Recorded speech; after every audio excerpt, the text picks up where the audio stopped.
ہمارے پاس ایک سوال آیا ہے کہ قرآن پاک کی تلاوت کے بعد اس کو بخشا بھی جا سکتا ہے یا صرف دل میں نیت کیا جا سکتا ہے کہ میں اپنے مرحومین کو ایصال ثواب کر رہا ہوں۔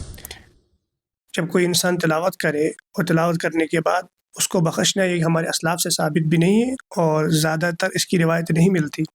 لہٰذا تلاوت کرنے کے بعد ذہن میں یہی ہونا چاہیے کہ میں جو قرآن پڑھ رہا ہوں میں اس کا ثواب اپنے رشتہ دار مرحومین کو بھیج رہا ہوں، پوری امت کو بھیج رہا ہوں۔ تو یہ بھی لکھا ہے کہ اگر انسان اس لیے تلاوت کرے دکھ میں غم میں کیونکہ ان کے والدین کا انتقال ہوا ہے، پھر یہ اس امید سے کرے کہ میں تلاوت کروں اور اس کا ثواب میں اپنے والدین کے روحوں کو بھیجوں، تو ایسا درست ہے، کر سکتا ہے، کوئی مسئلہ نہیں، کیونکہ اللہ تبارک و تعالیٰ کی رحمت پر امید ہے کہ اس قرآن پاک کی تلاوت کے بعد